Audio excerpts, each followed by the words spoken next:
Mauma duto vinovi e majivie matin daweto.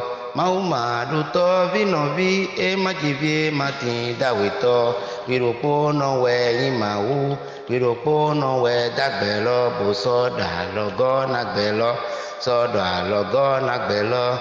La ila ila ila, la ila ila ila ila la ila. Amis téléspectateurs, assalamu alaikum wa rahmatullahi wa barakatuh. Merci de prendre une fois encore le rendez-vous de l'Aube naissante.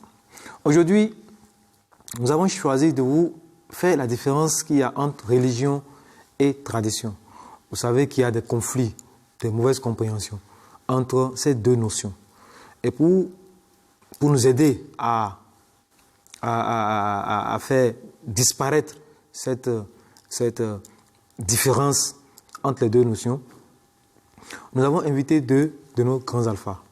Monsieur Saab, le missionnaire Hassan Yahya de la région de Kome, monsieur Saab, et le missionnaire Raimi Zakaria, missionnaire d'Abomey, monsieur Saab, j'espère que vous allez bien. Monsieur Saab, d'entrée de jeu, il faut que nous puissions, pour bien comprendre, nous expliquer d'abord ce que nous mettons dans la notion de tradition. D'abord, merci beaucoup. On ne peut pas parler de tradition sans aller sur une base. C'est ça la religion. C'est quoi la religion? La religion vient du mot religar, qui est la racine même du latin. Et ici, on nous dit la religion, c'est le fait, l'union de l'être humain avec son créateur. Et quand on va vers la tradition, le dictionnaire nous dit que la tradition, c'est la transmission de doctrines, légendes ou coutumes sur une longue période. Et plus loin, on nous dit c'est l'ensemble des vérités de foi qui ne sont pas contenues directement dans les révélations écrites, mais qui sont fondées sur les enseignements constants et les constitutions d'une religion. Donc, il y a maintenant à faire la part des choses. On viendra à la part des choses. Oui. Qu'est-ce que vous avez ajouté pour qu'on puisse saisir plus correctement la notion de tradition? Oui, dans la tradition, vous savez, il y a beaucoup de choses dans la tradition. Dans la tradition, par exemple, vous allez voir les cérémonies funéraires, et vous allez voir les cérémonies du mariage, il y a beaucoup de choses. Par exemple, je prends le cas des cérémonies funéraires. Chez nous, par exemple, si quelqu'un, c'est-à-dire meurt, décède, quitte ce monde, et on a l'habitude de regrouper les gens, et ils vont rester là-bas, ils vont jouer, danser, bien avant l'enterrement. Ils vont rester ensemble, chanter, faire des trucs. Donc, c'est ça la tradition. Maintenant, chez eux, maintenant, quand ils vont faire l'enterrement, après l'enterrement, les gens vont rester aussi, ils vont faire des cercles, s'asseoir, jouer, et puis danser, boire, manger, des trucs comme ça. Et maintenant, il faut rester là 3 jours. Quand ils vont rester là 3 jours, après, il faut structurer, comment on appelle, des feuilles. Il y a des différentes feuilles données qui structurent et puis ils essaient de faire passer dans la maison pour dire que nous sommes en train de purifier, selon eux, la maison. La maison en dehors. Et c'est de cette manière ils font. Et après maintenant, ils fixent d'autres jours. Ils fixent d'autres jours pour des cérémonies. Peut-être 3e jour, peut-être une semaine, c'est-à-dire 8e jour, peut-être 21e jour, peut-être 40 jours, peut-être 1 an plus tard. Ou bien chaque année, on doit se regrouper pour faire ça. Donc, selon la tradition... Chaque peuple a sa tradition. Oui, si, bien sûr. Okay. Chaque peuple a sa tradition. Oui. Il y a les peuples, c'est-à-dire, qui sont ordinaires. Il y a aussi ceux, c'est-à-dire des royaumes. Quand vous rentrez dans le sec, c'est-à-dire, je prends Abomey, je prends Abomey là où vous êtes missionnaire. Là où moi je suis. Oui. Donc, là-bas, c'est autre chose. Parce que c'est une terre vraiment purement royale. Okay. Là-bas, c'est les rois. Et les rois, par exemple, comme les gens ont l'habitude d'amener les gens à la morgue, tout ça là, non, chez les rois, on les enterre le même jour. Okay. Et on dit, On ne dit pas qu'on enterre le roi. Ce ne sont pas des musulmans. Hein? Ce ne sont pas des musulmans. Okay. On ne dit pas qu'on enterre les rois, mais on dit on est en train de les cacher. On cache le roi. Ça veut dire quoi? On l'enterre, on ne permet pas aux gens d'aller vers lui, tout ça là. Okay. Donc on l'enterre, mais le thème du jour, c'est que on est en train de faire cacher le roi. Et par exemple, dans certains royaumes aussi, on dit le roi est parti à Alada. Si le roi est mort, on ne dit pas le roi est mort, on dit le roi est parti à Alada. Ou bien on dit le roi s'est levé.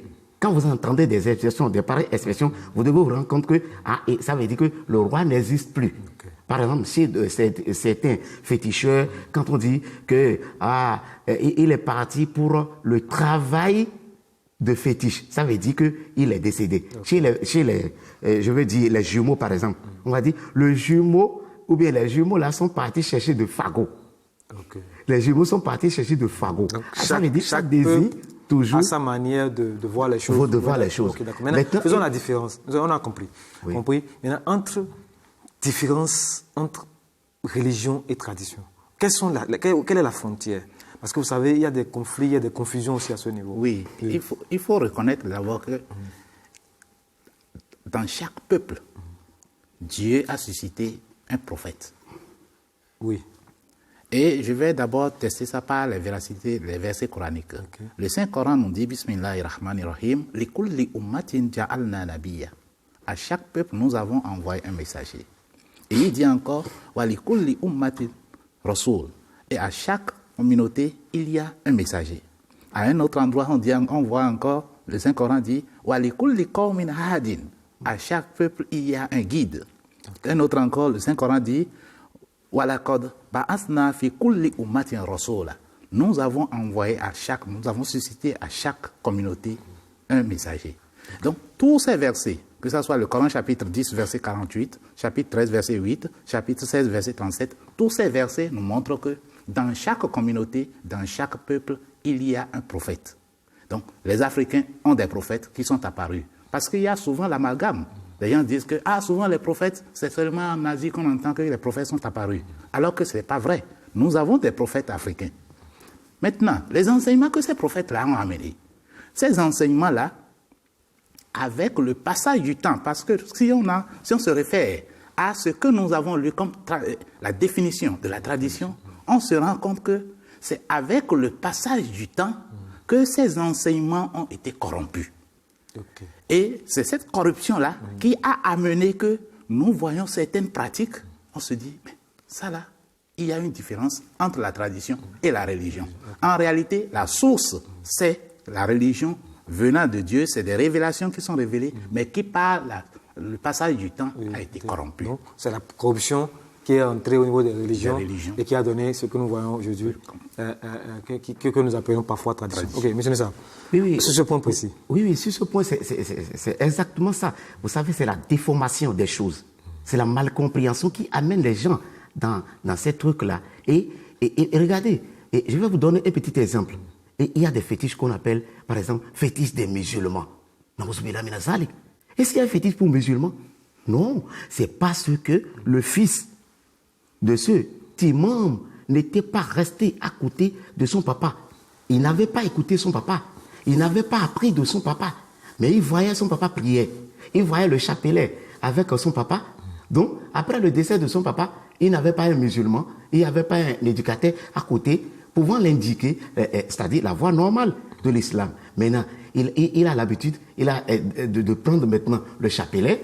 Et pendant le mois de Ramadan, il s'abstient de manger comme les musulmans. Et puis après, il va se lever pour dire Allahu Akbar. Il a retenu que Allahu Akbar. Oui. Mais il ne sait pas qu'on va s'adresser à qui Allahu Akbar là. Et Allahu Akbar là, quelle est sa définition? Il ne s'en rend pas compte. Et là, il rentre dans l'ignorance totale.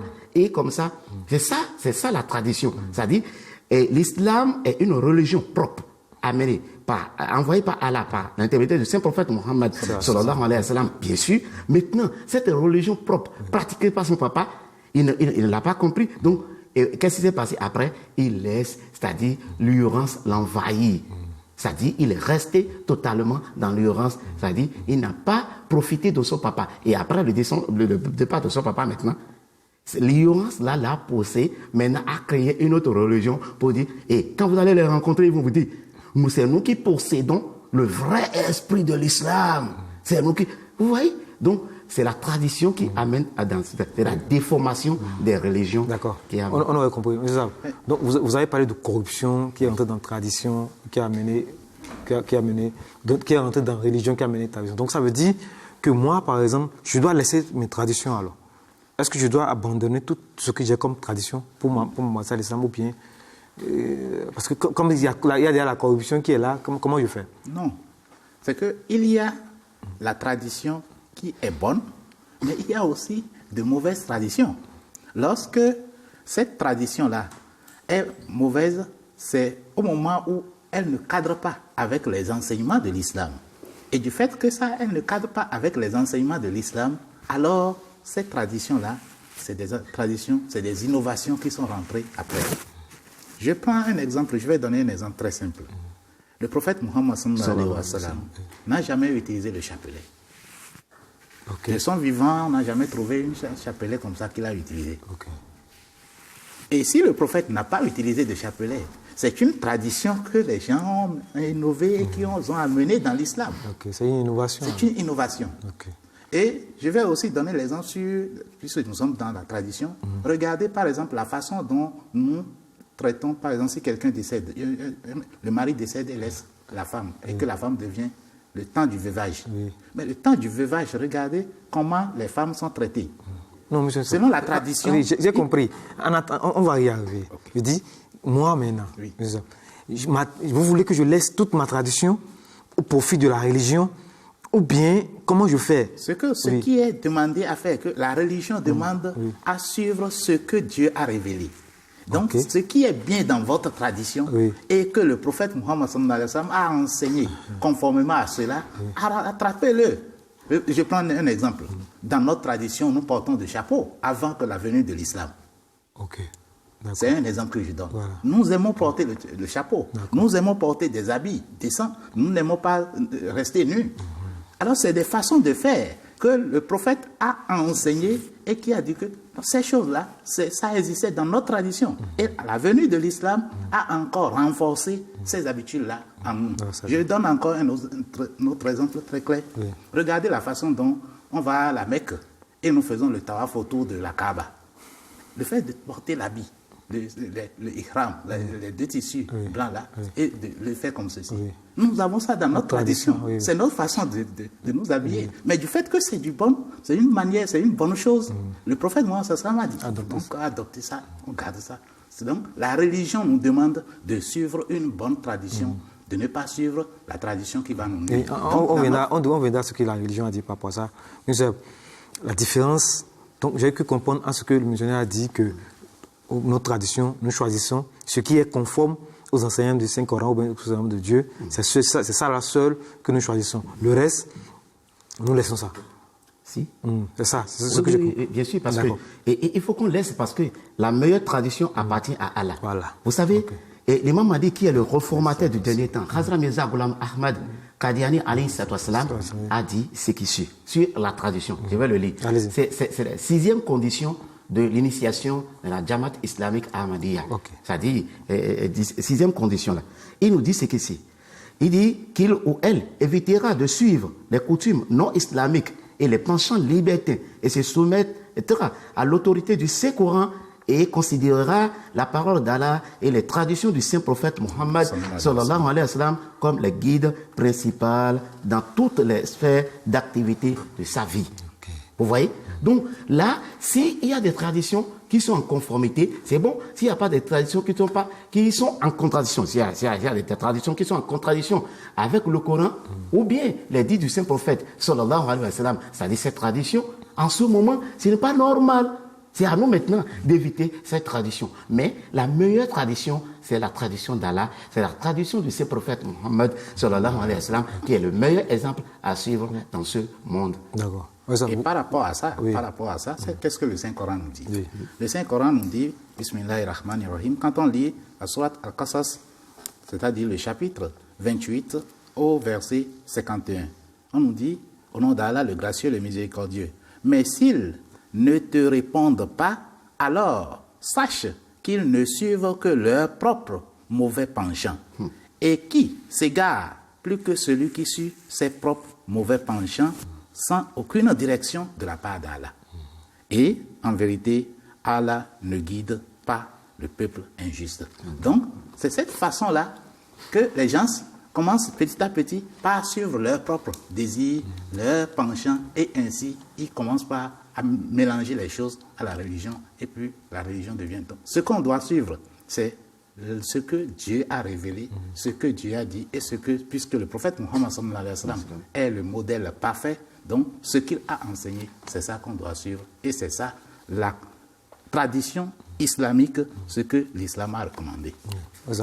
Oui, bon, et puisqu'il vient de citer un verset coranique, et puis ça m'a fait rappeler encore un autre verset coranique, puisque c'est Allah qui doit nous guider, et c'est ça. Mais là, le Coran nous dit dans la sourate Nazia, c'est-à-dire le Coran chapitre 79, verset 41, si je ne me trompe pas, Allah nous dit ceci.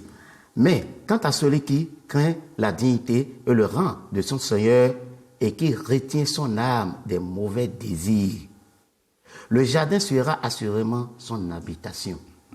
Vous voyez, ici, Allah dit que quant à celui qui craint la dignité et le rang de son Seigneur et qui retient son âme des mauvais désirs, qui retient son âme des mauvais désirs, c'est celui-là qui va hériter, c'est-à-dire le paradis, c'est-à-dire il sera, le jardin sera assurément son habitation. Donc, c'est à nous maintenant de nous retenir. Nous devons essayer de faire tout possible pour nous conformer au Saint-Coran, aux enseignements coraniques, pour nous conformer, c'est-à-dire à la sunna du Saint-Prophète Mohammed, sallallahu alayhi wa sallam, puisqu'il n'y a pas meilleur sunna que la sunna du Saint-Prophète Mohammed, sallallahu alayhi wa sallam. Effectivement, il y a des sunnas, c'est-à-dire nos pratiques, qui ont trait aussi à certaines parties de sunna. Donc, vous voyez, donc là, c'est pas aussi mal. De l'autre côté, il y a des gens qui sont des imams ou bien des chefs religieux au niveau de l'islam qui font un mélange entre rites où ils mettent des innovations, ils mettent une partie de leur tradition dans la religion et instaurent cela. Qu'est-ce que vous pensez de ces gens-là? Il faut noter que le saint prophète Mohammed sallallahu alayhi wa sallam nous a dit que toute innovation, ce que Dieu n'a pas prescrit et que vous amenez dans la religion, ça amène à l'égarement.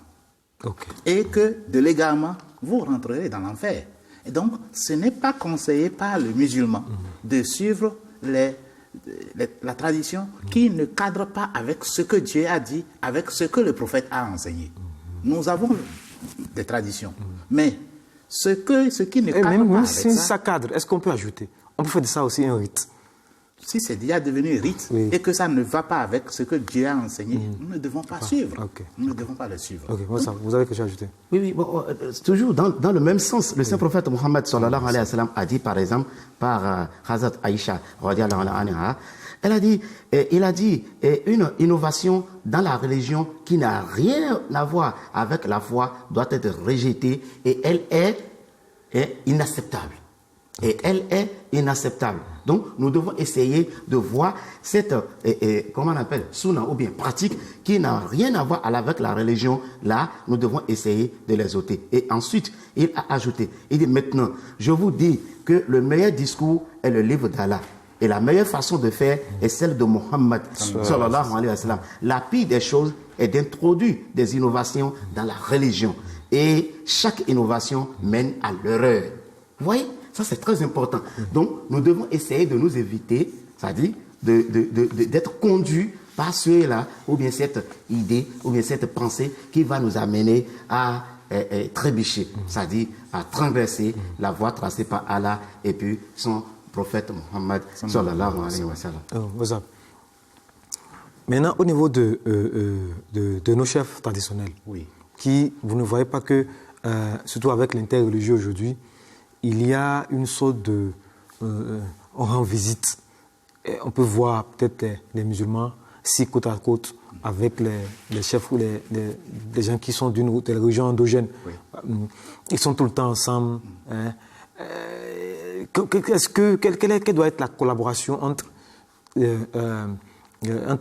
musulmans que nous sommes et les chefs religieux, je veux parler des endogènes, oui. les gens de vaudou, les gens qui adorent le vaudou, quelles doivent être nos relations? Est-ce qu'il faut quand même garder les relations avec eux ou bien comment doit-on les traiter?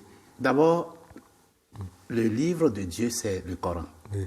Et Dieu, le prophète, et Dieu et son messager a mis en pratique, le prophète a mis en pratique la sunna que nous avons vue, nous avons entendue, nous avons écrit tout. Okay. Donc, pour le croyant musulman, le saint prophète Mohammed est resté à la Mecque, il est resté à Médine. Il est toujours resté avec les adorateurs d'idoles. Okay. Les vaudous, il est resté avec eux. Il est resté avec les juifs. Il est resté avec les chrétiens. Il n'y a pas eu de problème entre eux. Donc, c'est ça que nous devons copier. Donc, le fait que l'autre est dans une autre religion, l'autre est dans une autre religion, n'empêche pas la cohabitation pacifique. Okay. Donc, les religieux doivent rester ensemble pour chercher le développement de la nation dans laquelle ils se trouvent. Donc, le fait de rester ensemble, c'est d'abord une manière de s'entendre, de savoir que nous sommes tous de Dieu et que chacun est libre de faire sa foi ou bien chacun est libre d'adorer son Dieu comme il l'entend. Okay. Et l'islam est la religion qui nous demande de ne jamais insulter les autres. Parce que si vous les insultez, ils vont vous insulter aussi. Toute action amène une réaction. Donc, à chaque moment, il faudrait que celui-là qui se dit musulman n'a qu'à essayer d'apprendre à rester de manière pacifique avec les autres. Nous avons vu le saint prophète Mohammed sallam comment il a laissé les chrétiens à prier même dans sa mosquée à Médine. Donc, c'est des manières de vivre que le prophète Mohammed sallam nous a enseigné et que nous devons mettre en application pour mener une vie pacifique. Ok, M. Zakaria. Oui. Vous avez quelque chose à ajouter? Oui, bon.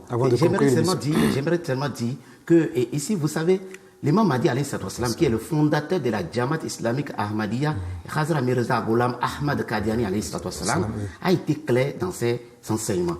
Et là, c'est pourquoi d'ailleurs, il a organisé et il a instruit aussi, et ses fidèles, à organiser des conférences interreligieuses. Et ça s'organise partout. L'actuel calife qui est là, Ayadaoula Ta'ala bin Nasser al-Aziz, il a l'habitude d'organiser des conférences, et puis dans chaque pays, il y a toutes les confessions religieuses, c'est-à-dire confondues, ils se regroupent dans une même salle. Et chacun prend la parole. Il dit ce qu'il pense. Et là, on reste ensemble. Quoi soit les vaudouistes, c'est-à-dire les athées même, les vaudouistes, c'est-à-dire ceux-là qui attribuent d'autres dieux à Dieu, les chrétiens, les juifs, les musulmans, tous sortes de religions confondues, on reste ensemble et là, on réfléchit ensemble, on parle ensemble et on mange ensemble, on essaie d'échanger entre nous des idées, de développer entre nous des idées, puisque nous tous, nous provenons d'un seul et même Dieu. Vous voyez, non? Okay. Donc, il nous reste 5 minutes pour conclure. Oui. Pour en finir avec l'amalgame, ou bien, qu'est-ce que vous allez dire pour finir, pour nos téléspectateurs, pour qu'ils puissent comprendre une fois pour toutes ce distinguo, pour qu'ils fassent désormais un distinguo entre ce que c'est que la religion et ce que c'est que la tradition? Ce que c'est que la religion provient de Dieu. C'est Dieu qui a envoyé sa religion. Oui. Et il n'y a pas plusieurs religions, il n'y a qu'une seule religion. Tout ce que nous entendons, c'est les terminologies qui nous amènent à souvent croire que l'autre est différent de l'autre, l'autre est différent de l'autre. C'est les degrés de conscience, c'est les niveaux de savoir. Okay. Donc, les religieux doivent être ensemble et la religion nous enseigne que c'est le fait de vivre pacifiquement nous donne l'amour entre nous et on cultive la paix entre nous. Donc, personne ne peut forcer l'autre à rentrer dans une autre religion. Chacun est libre de choisir sa voie. Et il faut noter aussi que la religion est quelque chose d'intérieur. C'est quelque chose, c'est la voie intérieure que tu te traces pour pouvoir être en communion avec ton Créateur. Ce n'est pas le fait d'aller tuer l'autre. Il n'est pas de ma religion et puis il faut aller le tuer qui est la chose. Ce qu'on nous dit, c'est que la religion et la tradition, c'est la déformation ou bien l'innovation de la tradition de la religion qui nous a amenés à cette tradition. Donc, la religion et la tradition, il faut une cohabitation. Ce qui peut nous nuire dans notre vie, on va essayer de l'écarter pour suivre ce qui peut nous amener davantage. Monsieur Sab. Oui, bien sûr, nous devons essayer. Votre conclusion. Allah est amour. Oui. Dieu est amour. Et ceux qui vont adorer ce Allah doivent rester aussi dans cet esprit d'amour. Hein? L'amour en vis-à-vis de la créature de Dieu. Maintenant, chacun émane d'une religion. Oui. Ça, c'est sûr. Maintenant, nous devons essayer de voir maintenant, d'être aussi prudents aussi. Nous devons rester ensemble, pas de problème, et échanger entre nous. Mais le prophète Mohammed sallallahu alayhi wa sallam a dit quelque chose. Avant de finir, je vais essayer de lire ce hadith. Il a dit que, dans ce hadith, que, ici, c'est dessus, des innovations. Il dit que ces innovations qui n'ont rien à voir avec la foi et démontrent une marque de respect envers les commandements d'Allah et de son messager sont à rejeter.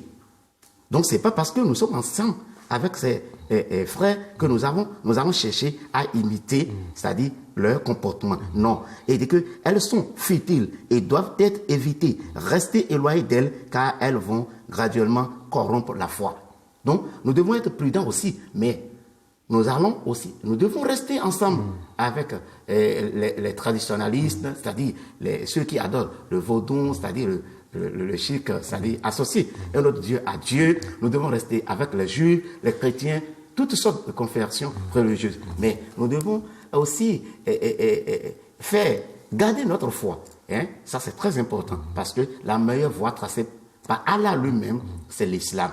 Et maintenant, c'est le saint prophète Mohammed sallallahu alayhi wa sallam qui a prédit l'avènement du Messie promis alayhi wa sallam dans le dernier temps. Et il est arrivé, c'est lui qui a fermé, c'est-à-dire, c'est lui.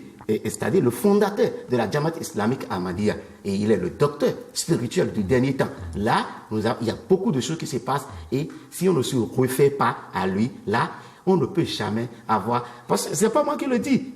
Parce que le prophète Mohammed sallallahu alayhi wa sallam a dit, il faut aller vers lui, aller chez lui, rentrer dans sa communauté, accepter la bay'a.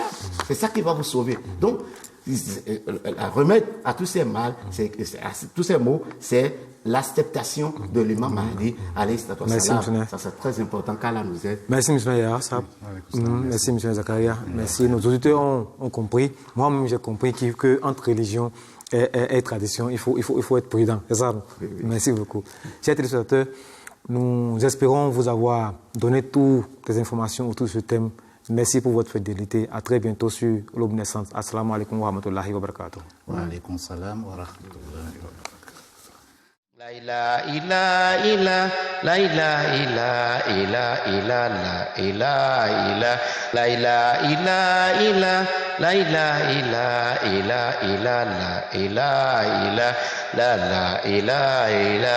Mahumadu to vinovi, majivie matinda weto. Mahumadu to vinovi, e majivie matinda weto. Viropo no we imahu, viropo no we dagbelo buso.